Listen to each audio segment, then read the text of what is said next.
మీ ఎలాంటి వ్యాపార ప్రకటనలకైనా వెంటనే మా ఛానల్ సంప్రదించండి. నమస్తే. ప్రస్తుతం మన స్టూడియోలో ప్రముఖ ఆధ్యాత్మికవేత్త ఆస్ట్రోన్యూమరాలజిస్ట్ శ్రీమతి జయప్రద గారు ఉన్నారు. మేడంతో మాట్లాడతాం. నమస్కారం. నమస్తే అమ్మా. శ్రీమాత్రే నమః. అక్టోబర్ మాసం వృశ్చిక రాశి వారికి ఎలా ఉండబోతుంది, ఎలాంటి జాగ్రత్తలు తీసుకోవాలి, ఓవరాల్ గా ఎలాంటి దైవారాధన పరిహారాలు తీసుకుంటే బాగుంటుంది, ప్రజెంట్ వీళ్ళ టైంలో నడుస్తుంది? తప్పకుండా. వృశ్చిక రాశి వాళ్ళకి శుక్రుడు ప్లస్ రవి వీళ్ళిద్దరూ కొంచెం యోగిస్తున్నారు. అది కొన్ని ఎంతకాలం అంటే కొంతకాలం వరకు, ఈ మాసం అంతా కాదు, 20 రోజులు వీళ్ళకి బ్రహ్మాండంగా ఉంది. మాసం మొదటి నుంచి అంటే దసరా నవరాత్రులు ఏవైతే బాగా విశేషంగా పూజ చేసుకుంటారో, ఈ దసరా పండుగ ఏదైతే అమ్మవారికి బాగా పూజ చేసుకుంటారో ఆ ఒక ఆశీస్సులతో ఈ మాసం వీళ్ళకి అన్ని అనుకూలంగా జరగాలని అనుకోవచ్చు. అయితే శుక్రుడు వీళ్ళకి లాభదాయంగా ఉన్నారు కనుక వివాహ ప్రయత్నాలు కానీ, ఇండ్లు కొనుక్కోవాలనుకునే వాళ్ళు కానీ, సొంత వ్యాపారాలు చేద్దాం అనుకునే వాళ్ళు కానీ, వ్యాపారంలో ముందుకు వెళ్ళాలనుకునే వాళ్ళకి కానీ వీళ్ళందరికీ కొంచెం మంచి అవకాశం, కాస్త సౌఖ్యంగా కుదిరే అవకాశం ఎక్కువగా ఉంటుంది. ఎప్పుడు శుక్రుడు ఏంటంటే యోగాన్ని, భోగాన్ని, అదృష్టాన్ని ఇస్తూ ఉంటాడు వాళ్ళకి.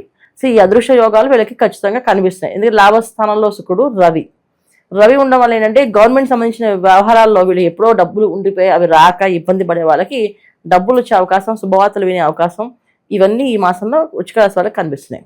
అలాగే ఫుడ్ ఇండస్ట్రీస్లో ఉన్న వాళ్ళకి కాస్త ఫుడ్ బిజినెస్ కొంచెం బాగా అభివృద్ధి రావడం అనేది కూడా బాగా ప్రమాణం కనిపిస్తుంది.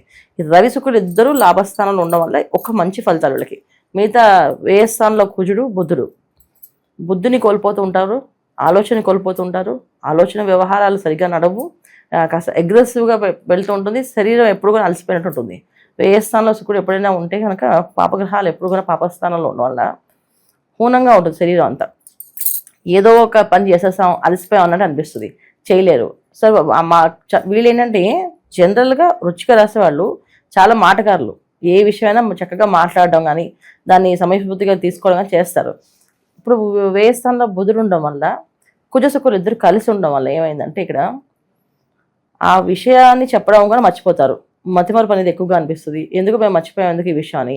అన్నిటికంటే ముఖ్యం ఏంటంటే కాస్త ధన నష్టం అనేది జరిగే అవకాశం ఎక్కువగా ఉంది.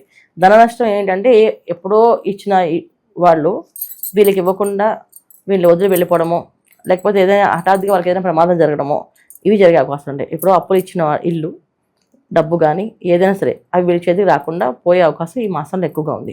ఆ విషయాల్లో కొంచెం జాగ్రత్తగా ఉండడము, అవతల వాళ్ళతో మాట్లాడేటప్పుడు కాస్త జాగ్రత్తగా మాట్లాడడము, మన డబ్బులు రావాలి వాళ్ళ దగ్గర నుంచి అంటే వీళ్ళు సైలెంట్గా ఈ మాసం ఉంటే మంచిది. వీళ్ళు వెళ్ళి మాట్లాడడం వల్ల వాళ్ళు ఇంకొంచెం బాధపడి అది వ్యతిరేకంగా అవ్వచ్చు, వీళ్ళకి రాకపోవచ్చు, వీళ్ళు నష్టపోవచ్చు, రెండు జరగచ్చు. ఇప్పుడు వాళ్ళు ఇవ్వకూడదని ఉండకపోవచ్చు, కానీ వాళ్ళకి ఏదైనా ప్రమాదం జరిగితే ఇంక వచ్చే రావు కదా. అలాంటి అవకాశాలు ఈ మాసంలో ఉన్నాయి కనుక కొంచెం జాగ్రత్తగా ఉండాల్సిన అవసరం ఉంది. కొత్త వ్యాపారాలకి ప్రాబ్లం ఏం తెలియదు. కొత్త వ్యాపారాలు చేసుకునే వాళ్ళకి యోగం బాగుంది. గవర్నమెంట్ సంబంధించిన ఏ పనులు ఉన్నా సరే అవి చాలా దిగ్విజయంగా అయ్యే అవకాశాలు ఎక్కువగా ఉన్నాయి. ముఖ్యంగా విద్యార్థులకి చాలా మంచి అవకాశం, బాగా చదువుతారు, ఉత్తీర్ణులు అవుతారు, పదవులు వస్తే పోస్టులు వచ్చే అవకాశాలు ఎక్కువగా ఉన్నాయి. రాజకీయ పరంగా ఉండే వాళ్ళకి రాజకీయ పరంగా చాలా అభివృద్ధి ఉంది, యోగంగా ఉంది వీళ్ళకి. ఇంకా వీళ్ళకి వివాహ ప్రయత్నాలు చేసే వాళ్ళకి వివాహం అయ్యే అవకాశం ఉంది. ఎందుకంటే రవి శుక్రులు ఇద్దరు లాభస్థానంలో ఉన్నారు. సో శుక్రుడు ఇచ్చే యోగాలన్నీ, భోగాలన్నీ అందుతాయి. అలాగే రవి ఇచ్చే లాభాలు వీళ్ళకి అన్నీ కూడా అందుతాయి. లీడర్షిప్ క్వాలిటీస్, లీడర్గా ఉండే అవకాశాలు, ఒక నియంత్రణ పరిపాలన, ఇవన్నీ కూడా వీళ్ళకి చాలా అవకాశం ఎక్కువగా ఉంది. అయితే ఇవన్నీ ఎప్పుడు దాకా అంటే 18వ తారీఖు వరకు. మళ్ళీ గురువు 18వ తారీఖు మారినప్పుడు వీళ్ళకి కాస్తంత ఇబ్బంది పెట్టే అవకాశం ఎక్కువగా ఉంది. భాగ్యస్థానంలో గురువు యోగిస్తాడు కానీ కాస్తంత ఇబ్బంది పెట్టే అవకాశం ఉంది. ఎందుకంటే వ్యయస్థానంలో కూర్చున్నారు, కుజుడు ఇద్దరు కూడా కొంత మిశ్రమ ఫలితాలు ఇస్తున్నారు. మంచి ఫలితాలు, శుభకరమైన ఫలితాలు ఉండవు. అన్నిటికంటే వీళ్ళకి గ్రహణం ఒక ఇంపాక్ట్ ఎక్కువగా ఉంది.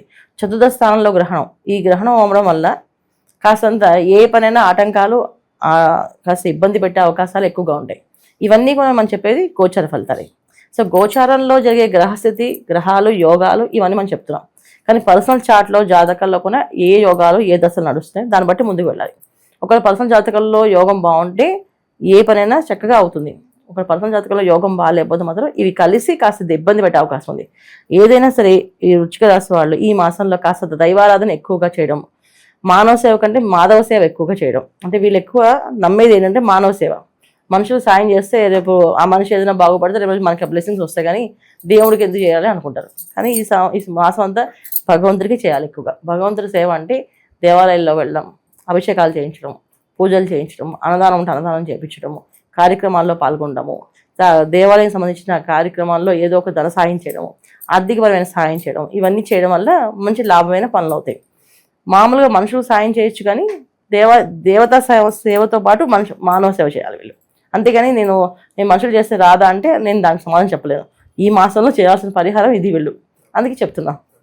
సో డైవర్షన్స్ ఏమైనా ఉంటాయి అంటారా? చెడు వ్యసనాలు బారిన పడడం, లేదంటే ఈ అక్రమ సంబంధాలు పెట్టుకుని వైవాహిక జీవితంలో కుటుంబ పరంగా కాస్త ఇబ్బందులు తలెత్తడం, ఇలాంటి సమస్యలు ఏమన్నా చూపిస్తాయి? అంటే ఈ దీర్ఘకాల రోగాల నుంచి బయటపడతారు. 11వ స్థానంలో రవి అంటేనే మన జీవితంలో వ్యక్తిగతంగా ఉన్నత లెవెల్కి, ఉన్నత స్థానానికి వెళ్ళడానికి, ఉన్నత పదవుల్లో ఆరోధించడానికి, ఉన్నత పదవుల్లో ఉండడానికి కోసమే లాభాల్లో ఉంటారు. సో రవి ఎప్పుడు కొన్నా అలాంటి యోగాలు ఇస్తాడు.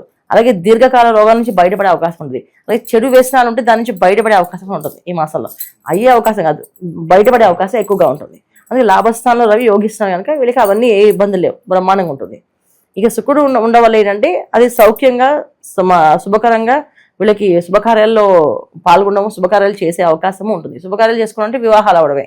సో ఇంట్లో ఏదైనా మంచి కార్యక్రమాలు చేసుకోవడం, ఏదైనా పూజలు, వ్రతాలు, నోములు లాంటివి చేయించడం. తర్వాత వచ్చేది మాసంలో దీపావళి, అమావాస్య, మహాలక్ష్మి పూజ, ఇవన్నీ చక్కగా చేసుకోవడము, అందరితో కలిసి భోంచేయడము, అందరితో కలిసి ప్రేమగా ఉండడము, ఇవి ఎక్కువ చేయాలి. అన్నిటికంటే ఏంటంటే కోపము కాస్త ఆవేశం ఎక్కువగా ఉంటుంది, దాన్ని తగ్గించుకోవాలి. అది ఈ మాసంలో ఎక్కువ ఎందుకు ఉంటుంది? కుజుడు వ్యయస్థానంలో ఉండడం వల్ల ఎక్కువ అధిక ఆవేశము, అధిక కోపం ఉంటుంది. బుధుడు కూడా వ్యయస్థానంలో ఉండడం వల్ల ఏంటంటే బుద్ధిని కోల్పోతాం. ఎప్పుడు కూడా ఏంటంటే ఆలోచన విధానాన్ని కరెక్ట్గా ఇప్పుడు ఈ సమయంలో నేను కోపపడచ్చా పడకూడదు అనే ఆలోచన విధానాన్ని మారిపోయే అవకాశం ఉంటుంది. మర్చిపోయి ఏదో ఒక విచక్షణ లేకుండా మాట్లాడామనుకోండి, అప్పుడు అక్కడ ఏమవుతుందని పరిస్థితి అంతా విరోధంగా ప్రారంభం అవుతుంది. సో విరోధులు, స్నేహితులు కాస్త విరోధులు అయ్యే అవకాశం ఉంది. అందుకని జాగ్రత్తగా ఉండాలి. అంతమించి వేరే ప్రాబ్లమ్స్ అయితే ఏం లేవు వీళ్ళకి. ఇక విశేషంగా ఎలాంటి పరిహారాలు బాగుంటాయి అంటారు ప్రజెంట్ ఉన్న గ్రహస్థితి బట్టి వీళ్ళకి? వీళ్ళు ఈ మాసం అంతా గణపతి ఆరాధన, సుబ్రహ్మణ్య స్వామి ఆరాధన, ఎక్కువ సుబ్రహ్మణ్య స్వామి ఆరాధన చేయడం చాలా విశేషం. కుదరకపోతే గణపతి ఆరాధన. ఎందుకంటే గణపతి దేవాలయాలు మనకి ఎక్కడ అక్కడ ఉంటాయి, సుబ్రహ్మణ్య స్వామి ఆలయాలు తక్కువ ఉంటాయి. కుదిరితే సుబ్రహ్మణ్య స్వామి ఆలయాల దగ్గర ఉన్న వాళ్ళు చక్కగా సుబ్రహ్మణ్య స్వామికి వెళ్ళడం, అక్కడ ఆలయంలో కాస్త ఈ మాసంలో జరిగే కార్యక్రమాలు, అభిషేకం ఉంటుంది, ఆయనకి అర్చన ఉంటుంది. రెండోది ఏంటంటే హోమం ఉంటుంది. త్రిశక్తి పారాయణతో హోమం చేస్తారు. అది ఏ టెంపుల్లో చేస్తే ఆ టెంపుల్లో వెళ్ళి చేయించుకోవడం వల్ల విశేషమైన ధనలాభం ఉంటుంది వీళ్ళకి. సో త్రిశక్తి పారాయణ సుబ్రహ్మణ్య స్వామిది హోమం ఎక్కడ జరుగుతూ చూసుకొని చేయించుకోండి, చాలా చాలా మంచి ఫలితాలు. నిత్యము గణపతి ఆరాధన, గం గణపతే నమః, గం గణపతే నమః అని మంత్రం చదువుకుంటూ ఏ పని వెళ్ళినా ఈ మంత్రాన్ని వదలకుండా చేసుకుంటూ వెళితే అన్ని పనులు ముందుకు వెళ్ళే అవకాశం ఎక్కువగా ఉంటుంది. అన్నిటికంటే ఏంటంటే ఇక్కడ రాహు ఒక ఇంపాక్ట్, శని భగవాన్ ఒక ఇంపాక్ట్ వీళ్ళకి కొంచెం ఎక్కువగానే ఉంటుంది. గ్రహస్థితి ఏది చేసినా ఎంత ఫాస్ట్గా ముందుకెళ్దామన్నా వెనక్కి లాగుతుంది. సో దానికి పర్సనల్ జాతకాల్లో కూడా ఒకసారి అలాంటి యోగాలే ఉన్నాయనుకోండి, ఖచ్చితంగా ఇబ్బంది పెట్టే అవసరం. గోచార ఫలితాల్లో ఇలాంటి యోగాలు ఉన్నాయి. పర్సనల్ జాతకంలో ఏ యోగం ఉందో చూసుకోవాలి. ఒకవేళ పర్సనల్ జాతకంలో యోగం బాగాలేదు అంటే మాత్రం ఖచ్చితంగా ఈ ఇంపాక్ట్ ఎక్కువగా పడుతుంది. మానసిక ప్రశాంత లోటు అయ్యే అవకాశం ఉంది, మానసిక ప్రశాంత కోల్పోయే అవకాశం ఉంది. కనుక కాస్త జాతకాన్ని, జన్మ జాతకం చూసుకోండి. కొత్త వ్యాపారాలు, కొత్తగా ఏదైనా మొదలు పెట్టాలనుకుంటే మీ పర్సనల్ జాతకాన్ని ఒకసారి చూపించుకోండి. మాకు ఈ వ్యాపారం కలిసి వస్తుందా లేదా, చేసుకోవచ్చా లేదా అని చూపించుకొని ముందుకు వెళ్తే మంచి ఫలితాలు. ఓవరాల్గా వృశ్చిక రాశి వారి పరిస్థితి అక్టోబర్ మాసం ఎలా ఉంటుంది, ఎలాంటి జాగ్రత్తలు తీసుకోవాలి, మీ మాటలో చాలా బాగా వివరించారు. ధన్యవాదాలు. నమస్తే అమ్మా. శ్రీమాత్రే నమః.